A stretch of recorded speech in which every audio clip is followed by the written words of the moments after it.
engage these young people? How do we make them more active? Because many of them are losing hope. Many of them have studied under very difficult circumstances, Mr. Speaker.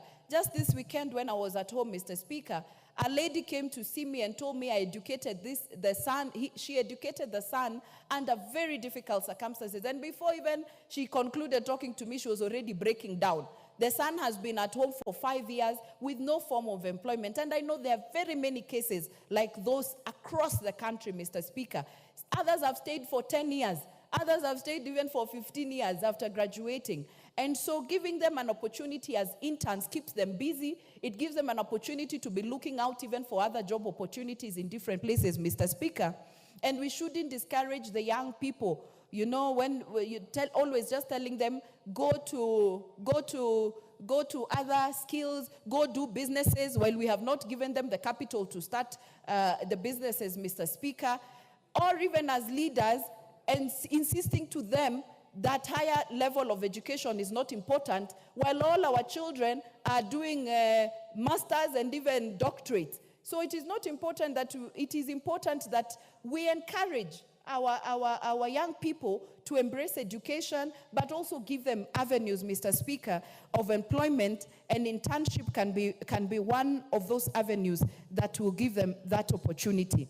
Mr. Speaker, for example, this whole issue of JSS teachers who are recruited under the internship program, it is important that they were given that opportunity even as funds are looked for, because I know there are members who will argue, where will we get the money to recruit all these interns, Mr. Speaker.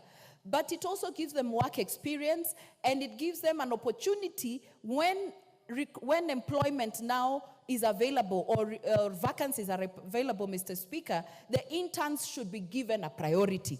What we have seen with for example, in the teaching profession, we find that there is a ranking system. They have been vetted. They have looked at how many years they've been out. The merit list is out there.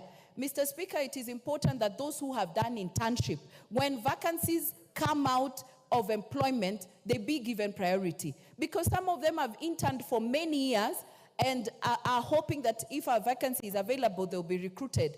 But some of us, even those who are privileged to get any vacancies somewhere, we're giving them to those who've just graduated, while we have very many people who have been interning, who have been waiting for recruitment, Mr. Speaker, and they get so demoralized and discouraged because they are not given priority during employment, Mr. Speaker. Also, there is a case that was in court about the interns, and the court ruled that there is no legal framework in this country that looks at matters to do with internship, and even one that looks at matters to do with interns, Mr. Speaker. And that is what this bill actually ensures, that as a country we start somewhere.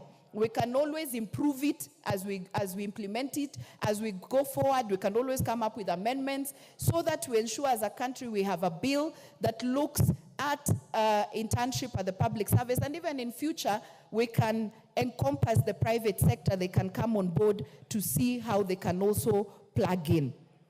Mr. Speaker, on the side of the interns will be expected to abide by the rules and regulations of the public service institution that will have recruited them. Secondly, they will be expected to demonstrate commitment and willingness to fully and actively participate in the learning experiences of the internship programs. Mr. Speaker, they'll also be ready to be deployed to any relevant office or workstation within the public service institution where there may be an internship vacancy.